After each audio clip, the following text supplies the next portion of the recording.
Hello, my name is Matthew Pfeiffer. Thank you for joining me on Toxic to Triumph. I have on a very special guest today, Gina Moffa. She is an LCSW out of New York City. You can find her on ginamoffa.com, and also she's on Instagram at Gina Moffa LCSW. And we are looking forward to having this conversation. We're going to be talking a lot about grief and a lot about trauma, and that which is right up my alleyway. And I'm looking forward to having this conversation. And so, Gina, if you can just introduce yourself, tell us a little bit about you. Where'd you go to school, and tell us a little bit about yourself. Sure. Hi. Hi, everyone. I'm Gina Moffa. I'm an LCSW. I went to New York University circa 2004 and is when I graduated. So I'm an old lady by now. Been in the field, 16 years now. And I started out doing a lot of community hospital work, but always from day one specialized in trauma work. And through the years, realized that there was such a deep and strong correlation between grief and trauma that now that's what I do in my work, as well as people going through life transitions and, because that could be traumatizing too. So helping with the anxiety surrounding that. So that's what I'm doing. And don't let her fool you if you're listening to this on the audio, not seeing the video version of this. She says she's an old lady, but you still look like you're in your 20s. I know you said something about being about Mona Lisa earlier, but I'll take it. yeah, she still looks like she's in her 20s. And so, tell us a little bit more about how did you get into grief and trauma? That's such a I mean, a lot of people may not realize the correlation between the two, or the transition, or when you talk about transition and how that's related to grief, people may not understand the relationship between those. But Mhm. how did you get into it? Sure. Those are all really good questions. I want to make sure we get to get to all of them. Um, I got into trauma specifically back in 2001. I was an international relations and psych minor at or international relations major psych minor at Fordham University at the time of September 11th. And I was just coincidentally writing a paper on international terrorism and the psychological aftermath. So I was really new at looking at trauma. I was doing things like the Lockerbie, Scotland, hijacking and things like that when September 11th happened. And so obviously that was the most unprecedented thing that had happened in modern United States history at the time. And I was like, whoa, this is like, where else in your life are you going to have real life action happening while you're studying something? Um, and so I became more and more interested in the trauma aspect of not just why people do things and cause trauma, but what happens and what happens when you're a victim of trauma and what happens, long term when you're surviving and, all of the stages that happen between when something occurs and when it's actually integrated into who you are. And that was sort of the very, very early stages of wanting to study trauma. And so I went to the International Trauma Studies program at NYU School of Medicine, and that was kind of my thing. Mhm. Um, so fast forward, doing a lot of international trauma work through the years, I got into grief. And that was sort of another thing. I was working with Holocaust survivors at the time. And, we were talking about the trauma of having your home taken from you and your culture and your people and your religion, persecuted and not really understanding why, depending on what your age was. Mhm. And nobody really ever talked about the grief, right? It's like we lost our whole family. All that was left was my brother. How traumatizing. Mhm. And it was like, okay, did you ever grieve? Mhm. No, we didn't have time to grieve. We didn't know that's a luxury. Grief is a luxury. Um, I see grief all the time with people that I work with as well. People who are going through a divorce, going through a breakup, or even if they need to go no contact or low contact with someone who is toxic or narcissistic. Just in like your own words, or how would you describe what grief actually is? Because I don't think a lot of people, when someone says grief, they automatically assume that it is related only to when someone passes away, when they really don't really actually know the depth of what grief actually is. Mhm. Grief is a loss of anything significant or meaningful, period. And that can be safety, a job, friendships, relationships, the idea of what your future would have looked like, what is happening right now. You know, we're living through watching not perhaps maybe our personal family members pass away, but 400,000 people we see on the news every single day, and rising. So it may not directly affect us, but we're still grieving that collectively. So it is just a loss of something meaningful and significant, period. And so there's a lot of people who, even though they are in an abusive situation, at least in the world that I work in, they grieve the loss of like the thought that this person we're going to be together forever, Mhm. right? Or the thought that like if you have a narcissistic parent, that this person is never going to be the parent that I thought they would be, or the type of parent or the type of person that I deserve. What would grief look like in general and in situations like that? I think, let's talk about the narcissistic relationship. Hmm. It's not just what the relationship would have been, but it's a sense of safety, right? We know narcissists are chameleons in the beginning. So you think something or someone is one way of being, and then all of a sudden that safety net is taken from you. And so you're grieving even a sense of equilibrium. You're grieving a sense of this person is no longer the person that I thought that they were, even if you're still in the relationship. And that is a trauma reaction too, Hmm. right? It's like something was safe and now it's not. I don't know how to cope with that. Right. And the same with narcissistic parents, it's the unpredictability. And that's, right then and there, that's a huge loss. Like I need a parent that is going to be safe and give me structure and let me know that I'm okay and love me unconditionally. That is what we hope parents give. Right. Doesn't happen a lot, Right. but we hope that it can. And so you're grieving in ways that you don't know you're grieving, Mhm. but it's a yearning for something that was. Mhm. And when someone's going through that grief process, what does that look like, and how does someone cope with that? It's going to look different for everybody depending on what the loss is. And I think, as you know, I can talk a lot, but I could talk about history. No, but it's going to look different really depending on what it is and your attachment to it. Hmm. You're going to physical changes. I think grief and trauma live in the body. It's your nervous system reacting in a state of fight, flight, freeze, or fawn a lot of the time, but it's going to be, a lot of denial. That didn't happen. Did it happen? Maybe it didn't happen. Maybe it's in my head, right? Narcissists are good at planting that Hmm. that phrase. But if you're on the other side of it and you're susceptible, it's possible that you're going to be questioning whether your grief was that significant or not. You compare it a lot to other people's grief. But a lot of it is, I'm not a big believer necessarily in set stages or any kind of linear way of going through the grief process, but I do believe in phases of grief that you continue to cycle through until you're done, Hmm. whether that's, denial and bargaining and anger and sadness and acceptance, and then subsequently finding meaning in your Hmm. loss. That's the hope. But I think we go through that no matter if it's a breakup or not. Let's bargain. Let's try to make it work somehow. Wait, this can't be the end. What? All sorts of stuff comes out in that. And then you're mad and you're going to say, like, you're not even good anyway. Who even wants you? Whatever it is. But the truth is I do.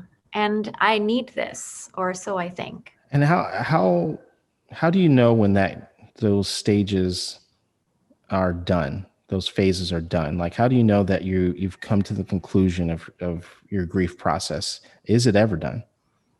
It's never done. A lot like trauma, it's integrated. It becomes a part of who you are. Hmm. There becomes a space in your body for this loss. You never forget that this loss has happened. And it affects you, it changes you. I would say that even though there is a sixth stage of grief, brought about by David Kessler, who was a student of Elizabeth Kubler-Ross, Hmm. called meaning. Hmm. I think that that is a really important part of the idea of moving forward and moving on. Feeling a sense of maybe even gratitude for that loss, not for the loss, but for what the loss has brought you in your life, Hmm. whether it's new perspective or whatever positive aspect of your life now you can attribute to having gone through the grieving process. Hmm. But it never ends. Never ends. And Never ends. I know it's promising. when you say that, and if it never ends, how does one make that a part of, how does one make that a part of them so it also doesn't impact them in a negative way? I think that it helps to have support, right? If we're Hmm. looking at specific stages of grief, and I'm just going to talk right now about the loss of a loved one, Right. however it happens. Right. Um, Having that support, having the ability to grieve as long as needed without somebody or society saying it's time for you to stop. Right. You've been given a couple of days, best of luck. Hmm. Um, you don't you carry it in you by honoring that person and that relationship until it settles in its own place within your body, which is I can come to this, I can look at this picture and, you know, So tell me more about trauma. Like, what does trauma look like? What is trauma actually? trauma is an experience that is outside of your ability to cope with it. It's an experience that you go through and endure where you have no known coping mechanisms to deal with it. That's a really important thing because that's your brain saying, I got nothing. We might be destroyed. Hmm. And And yeah, go ahead. And how does someone recognize that they're being traumatized? Like I'm thinking of people that they're actually going through trauma and they don't even know it. mhm. Yeah, I mean, I think that there are some blaringly obvious traumas out there, such as abuse, Mhm. neglect, accidents, war, sexual assault, muggings, that kind of a thing. And then there are types of trauma that we don't realize are trauma.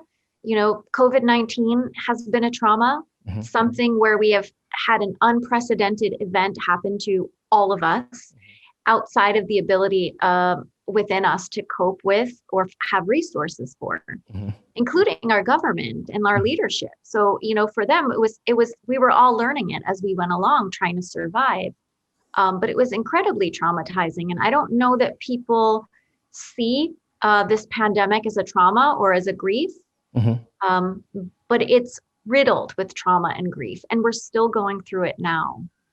And how would the pandemic, how would COVID-19, what are you experiencing from a clinical standpoint in terms of like the a common trauma that people are going through because of the pandemic?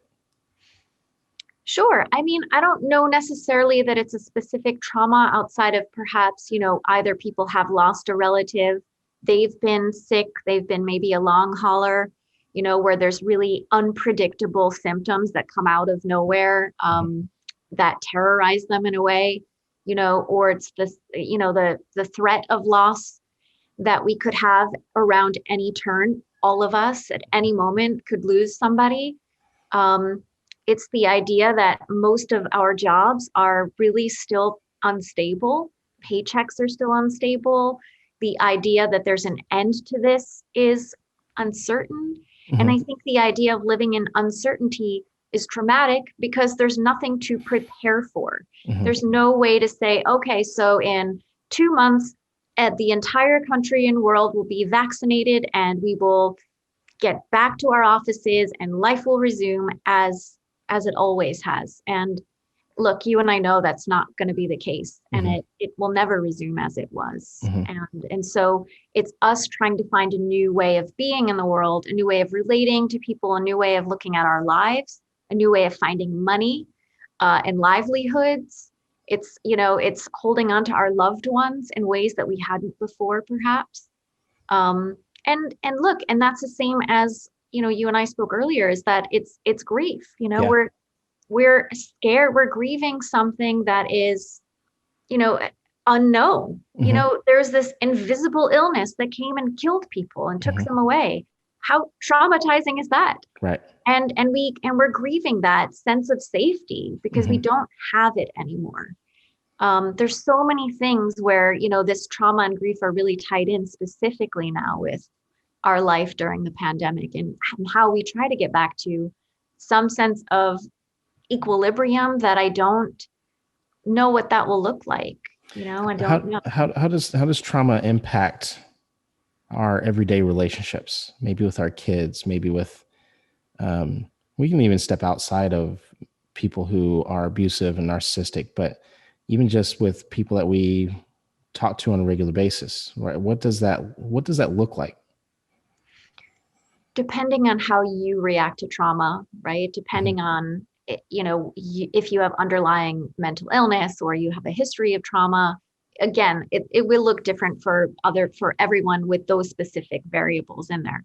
But if you didn't have a history of trauma and this is the first time you're really experiencing trauma, I think this could be really upending. And I think that it will cause incredible anxiety. I think it will, affect your body, whether it's your sleep, your appetite.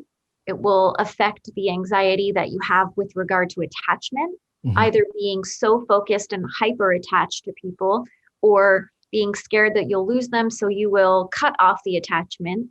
Um, and I think that it's important that we recognize that you're just going to have, for kind of the layman, a general sense of feeling completely rattled, but maybe unsure of why. Mm-hmm.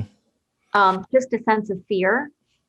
And when we, with something like the pandemic being so traumatizing as you just described, or I'm thinking something else that would be kind of comparable, like you're in a bad situation at home, whether you lost a job, whether you, I think a lot of people can cope with trauma when there's light at the end of the tunnel, right? If you're being traumatized at a job and you know that you found a new job, so it's just a matter of time before it ends, and you start that new company. When you don't quite see the light at the end of the tunnel, we don't know when the pandemic's going to be over with. We don't know when everyone's going to be vaccinated. We don't know. And even if you did get vaccinated, we don't know if it's going to work, those sorts of things. We don't know when we're going to stop when we don't have to wear masks anymore, when we can start traveling again. How do you cope when there's no end in sight, when you don't know when this divorce is going to be finalized? How do you cope? Good question. And I hate to keep on repeating that it's different for everyone, right? Like Mm-hmm. your example earlier is like, you're traumatized at a job, but you have a new job. And I'm like, yeah, and how much you want to bet when you go there, you're going to have PTSD, Yeah. thinking that some of that same stuff is going to happen to you again. And Right. you're at the edge of your seat, waiting for it, just nervous, just waiting for the shoe to drop. Right. Well, So in that, I'll make that into two parts. Then I'll ask sure. in a little bit, like, when you're still dealing with the trauma, when you realize that you're dealing with PTSD or CPTSD in certain situations. So let's start out with when there's no light at the end of the tunnel. How does one cope when you're in it and you don't know when it's going to be over with? Mhm. The most important thing to do in that situation is to do everything in your power to create a sense of safety. That can mean shrinking your world down to the ritual of cooking breakfast, cooking lunch, cooking dinner, having anything you can be predictable, not watching the news, making sure that you're taking care of your body, you're getting proper nutrition and sleep. I call it survival care because it's Mm-hmm. not really just self-care. It is for your survival, for your mental health survival. Mm-hmm. It is making sure that you only speak to people who support and understand you, not people, I'm using an example of before when politics was a thing. Not that politics is not a thing Yep. today, but you know, speaking to people who want to argue with you. There's a lot of argumentative people out there in the world. In this particular time, you want to avoid that with love and with kindness, but with boundaries. And Right. so for sure, it is to create safety first at all times. Very, very strong boundaries. And that survival care is boundaries. And so it sounds like you want as much structure as you possibly can. I tell people I work with a lot, control the controllables, the things that you can do. You already mentioned breakfast, possibly even making up your bed in the morning, right? Absolutely. Because, providing yourself the structure that you can, because, and there's a lot of things that are outside of your control that you really just can't, you have no control over, right? So controlling the controllables. Then and you just mentioned that the trauma from one situation can have an impact into the new situation. So the second part of that question, when you're dealing with trauma in, let's say, one relationship, and then you start realizing that it has an impact on your new relationship, or trauma on a job, and you're starting to realize that it's impacting the other. What does that look like, and what does someone do about it? Mm-hmm. I think as long as you're feeling safe, it's then okay to start kind of reframing things and questioning yourself, right? I like the idea of starting simple, like what are the facts here versus what is the story I'm telling myself. Mm-hmm. I like to stick to the facts with things, because when you're comparing something and you're nervous, so say if it is like a new relationship, is this person, this person might start to act just like John did, and that was so traumatizing. Okay, that's fair that you feel that fear 100% because you've gone through this war. Does John, does so and so do these things? Does so and so do these things? What are the facts here? Let's actually point out the things that you're afraid that are like John's, whoever John is. Right. And then what is the story you're telling yourself? And obviously the stories are always self-protective. So it is important to honor the self-protective mechanism to an extent. Mm-hmm. To an extent, because then we can go and circle the drain in our self-protection forever. Mm-hmm. Because John did a number. Right. And that self-protection, I've seen where people, you're right, it does get out of control to a point where you become overprotective, right? And really, it sounds like what you're looking for is balance. Mm-hmm. Right. Yeah. Just balance, peace of mind, peace in your life, and providing yourself as much structure as you possibly can. Absolutely. And discernment, right? It's if you have a history of choosing abusive men or abusive women, if you grew up with a narcissist parent, a lot of times you will choose a narcissist because it's familiar. It's knowing your history and educating yourself. This is why I love therapy so much, is that you learn things about yourself and you put the puzzle pieces together, and that helps you make new decisions, that helps you change your patterning and helps you to say, oh, all right, I recognize this personality trait in this is something I always go for and go to, and I know that the result of that is me feeling traumatized. Yeah. And sidelined and all of this. And so, that's what I love therapy for, is the education part, right? Mm-hmm. Knowledge is power for a reason. Well, a lot of times when people are adjusting to that new normal, they experience a lot of anxiety or a lot of fear. Just as an example, one of the ways that you would overcome and not deal with narcissists in the future is to begin setting boundaries, which I'm sure you're aware of and things, but there's a lot of anxiety with setting boundaries and adjusting to that new normal. What's the best way to adjust to a new normal? Like when you know that you need to, when you're trying to make some of these changes, what are the best ways to adjust to a new normal? I think number one is to be as gentle as possible with yourself, to not think that you have to do it all on your own. to listen to your body and your gut and say, I'll go forward a little bit in this direction if it feels good. Yeah. And if anything sticks out to me, I'll stop. Hmm. And it's learning to respect and really trust your gut in ways that you haven't perhaps listened before. Hmm. Those are good. Those are the start. Those are things to start. It sounds like you have to be patient with yourself and give yourself permission, right? To be okay with sometimes just not being okay. Especially that. Hmm. Especially that. Big change doesn't come overnight. And I think we're such a culture of instant gratification and things happening quickly that we forget that, sometimes it's like the warming of a room, it's happening, but you don't notice it's happening until it's feels, you can feel it.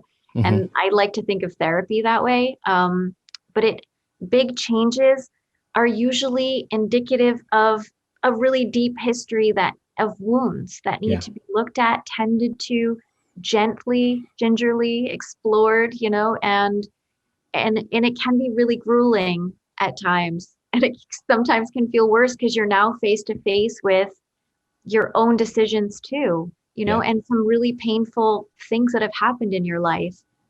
But that's the hallway to freedom, Hmm. Yeah. and to be as gentle as possible during that time while you're doing that work, but remembering that it's such a brave, courageous step to be better than the worst thing that has ever happened to you. Hmm. Yeah. Yeah. It's definitely a journey, not a destination. I know it's one of the most cliche things to say, but it's very true when you're dealing with these type of things and trying to recover from trauma, trying to get through grief. Um, it is very much so a journey, not a destination. You have to, and just like you said, you have to give yourself that permission. So, um, Mhm. what we're running a bit at a time. I want to make sure that we give you the rest of your day. I know I'm sure you have a long list of people waiting for you. So but what would be maybe some closing thoughts on dealing with grief, dealing with trauma? Um, Maybe some highlights that you would give someone that might be going through going through the two, right? The grief, going through trauma. And you can answer that however you see fit. Just kind of your closing thoughts on the two. Sure. I think that it's most important that you don't feel alone, that you know that you don't have to go through this alone. It's important that you don't feel crazy. Narcissists, trauma, loss can make you feel crazy and make you feel like you have no sense of balance within. Um, Take it one step at a time. Don't try to rush things. Create really strong boundaries in the midst of healing. If you want something, ask for it. It's a really hard thing, right? But, sometimes people don't know how to help you. They just know they want to help you. And so if there is something specific, say it for sure. Um, it's mostly important, I feel really, I have a lot of empathy for people going through a trauma and a grief, because not only do I see it on a daily basis, but I see I see the struggle within of like, I just want to feel better Yeah. and don't know how. Yeah. And it's, sometimes we have to actually just give the space to feel our feelings, Hmm. whatever comes up, and just allow them the light of day and the space to breathe so that then we can go in and explore them together. Hmm. I think when in doubt, talk to a professional or someone you trust if that's not an option, whether it's a religious figure or a family member or something. Just to know that you're not going through this alone. It's really important that we are witnessed and that our story is witnessed. And that's the most powerful thing that we can do. I thought that was going to be your closing thoughts, but I do want to pick your brain on one more thing because Oh you man. brought the you brought this up a couple of times, and I think it's important for people to know. Um, you mentioned talking to support systems, right, and talking to safe people. Not everyone is safe. Not everyone is the right person to talk to. How do you tell the difference between someone who is safe and maybe that this is more comforting and this is helping versus talking to someone that they don't, number one, they don't get it. Number one, this isn't helping whatsoever. What's the difference and how would one tell? Sure. If it's a non-professional, as in someone not in the helping field that you pay, I would have a conversation with them. Um, Obviously, first, it's probable that you already have a relationship with them. If you bring anything up to them that has ever felt judgmental, I would say that they're not safe. If there's any relationship to either an abuser or some event that has been abusive to you, where they may not be somebody who could be a neutral party, they are not safe. When you're choosing a therapist, it's really important that you choose somebody who is specialized and skilled and educated in the area that you need. That means anyone can call themselves a trauma therapist these days, but look on Psychology Today or look at their resume, look and see how are they a trauma therapist? Have they gotten certified? Have they the education? Because those are the people who are going to understand the nuances of your journey. That said, sometimes you may have a trauma therapist who's not a good personality fit. Mm-hmm. So you're going to know when you talk to someone on the phone if they seem open, if they seem, like they're talking enough, or they're engaged enough with you, or if they just feel like, you know what, or if you feel like maybe I just don't like their voice. Right. Yeah. No, it could be down to that. So it's really important that right off the bat, you feel comfortable with that person on a phone call, if that's a professional. Mm-hmm. So it can be a little bit dicey here and there, but, for me, I believe that the relationship is the healing factor.